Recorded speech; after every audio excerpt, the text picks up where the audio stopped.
Good evening po sa inyong lahat. Ako po, kami nang sama-sama sa pag-angat ay labis na nagpapasalamat sa pagsuporta nyo sa amin. Ramdam namin ng inyong mga suporta. Sa darating na Kapaskuhan, kami po ay lubos na nagpapasalamat at bumabati sa inyo ng isang masaya at masigabong Pasko. Sana po ay ma-enjoy natin ng bawat isa ang darating ng Kapaskuhan. Lagi po nating tatandaan, ang meaning po ng Pasko ay ang pagmamahalan. Ano man po ang kaya natin ibigay o kahit wala, basta maalala natin ng isang tao, ay malaking bagay na po. Pagmamahal po ang kahulugan ng Pasko. Kami po ay labis na nagpapasalamat muli sa inyo at sana kami ay tangkilikin niyo pa sa darating na panibagong taon. Bumabati na rin kami sa inyo ng isang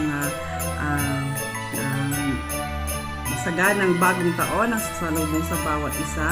Mas marami pang blessing sa bawat isa at pinapangako po namin mga member ng sama-sama sa pag-angat na mas pag-iibayuhin pa ang aming mga i-upload dito sa social media, ang aming trabaho dito.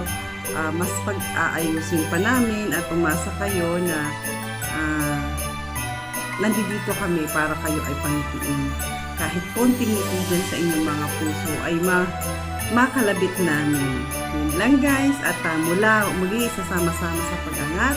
Isang maligayang Pasko at manigong bagong taon po sa ating lahat. God bless all.